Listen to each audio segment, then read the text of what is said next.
2018. Well, good evening, colleagues, members of the media present here, fellow South Africans. I address you after weeks of speculation about my future as President of the Republic of South Africa.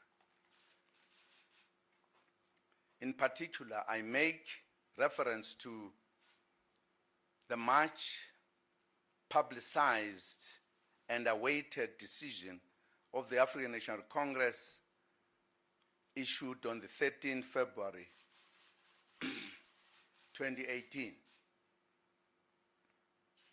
It is now public knowledge that the National Executive Committee of the ANC resolved to recall me as the President of the Republic. I have also learned that before I respond to the initial decision, a new decision has been made by the ANC, whose effect is that I have now been compelled to resign by way of a motion of no confidence set down for tomorrow, 15 February 2018. The ANC is indeed the party of whose nomination, on whose nomination I became a candidate for the presidency of the Republic of South Africa after its victory of the national elections of 2014. It was on the ANC's nomination that I was later elected by the majority in the National Assembly as the President of the Republic. I am forever indebted to the ANC, the liberation movement. I've served almost all my life. I respect each member and leader of this glorious movement.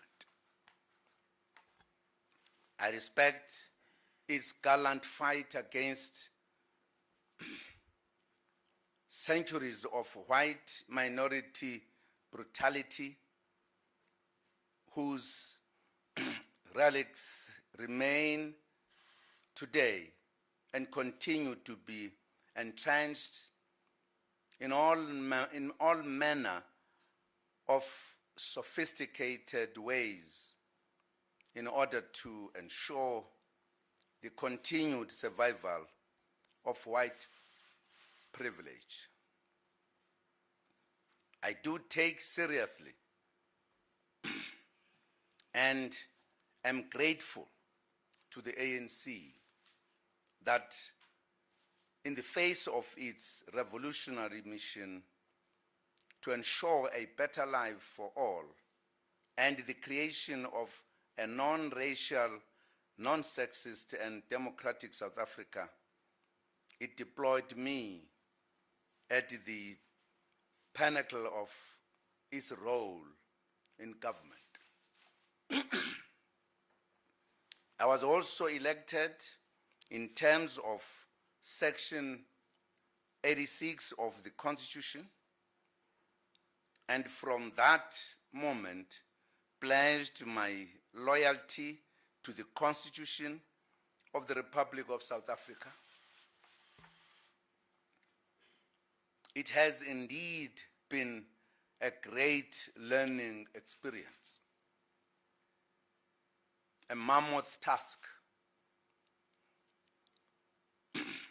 the performance of which can never be done without difficulty and learning on the way. None of us, no matter how perfect can claim that the building of a new society and the marshalling of a former liberation movement into a modern political party all happen in a straight line. It has detours, human error, and boulders strewn along the path. Because the struggle and politics are human activities, their pursuit is not without the taints of human nature.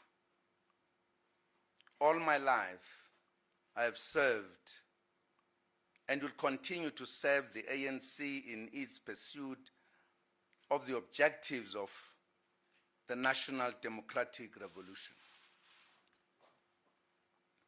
I have served in my capacity as President of the Republic of South Africa within the prism of our much acclaimed Constitution, whose foundational values are fully subscribed to. I understand fully that while I serve at the pleasure of my party, the ANC, the door through which I officially came to serve the people of South Africa is the National Assembly, without which no political party can impose its candidate on the electorate, no matter how popular. This constitutional line between party and state is often forgotten in the usual business of party political contestations. As we fight our own battles in the corridors of political power and sometimes serving the very interests of the oppressors of yesterday,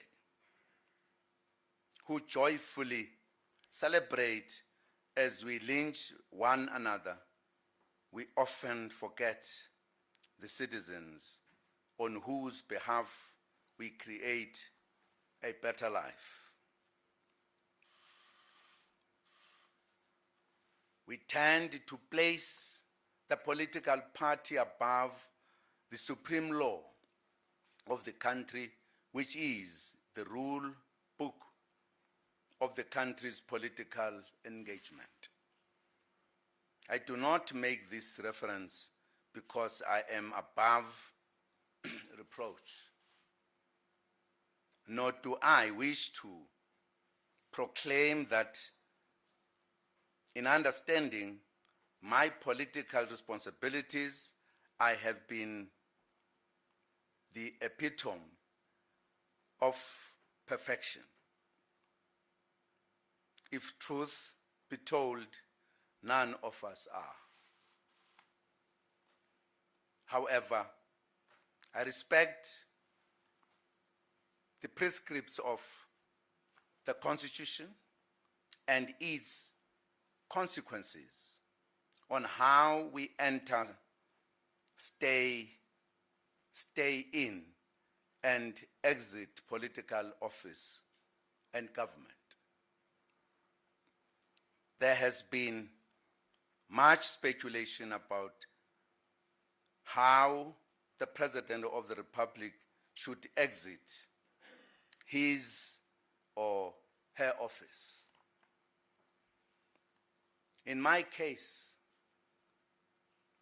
some have even dared to suggest that one's PACs and post-service benefits should determine how one chooses to vacate political office.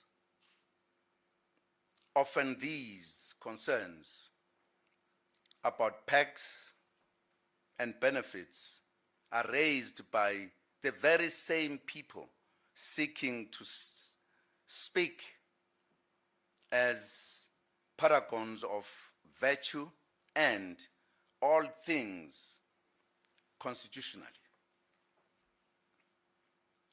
Some even suggest that the relevant constitutional provisions, Section 89 and 102, in terms of which the President should be removed from office, would constitute an embarrassment or humiliation.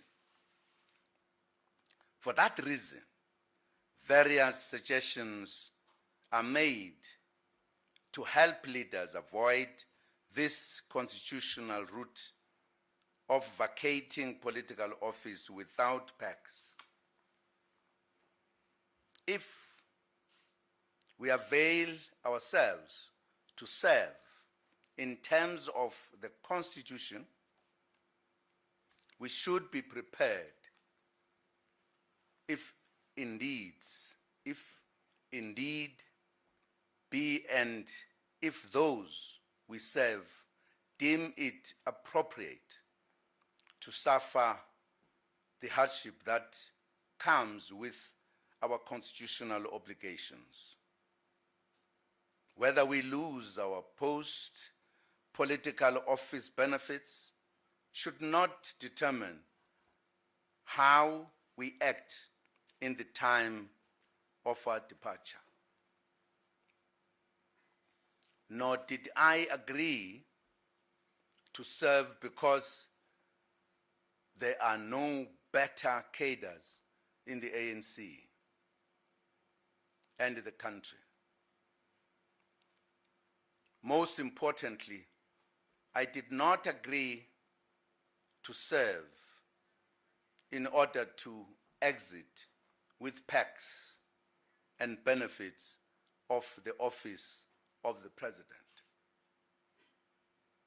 It is my party that placed me before the representatives of the people in the National Assembly to be elected. It is my party that availed me to serve on the basis of the Constitution as the supreme law of the land. Make no mistake, no leader should stay beyond the time determined by the people they serve.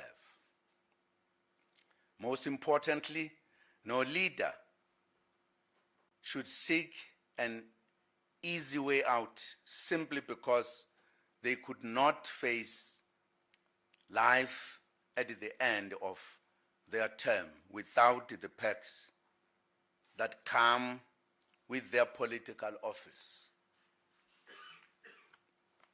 I do not fear exiting political office.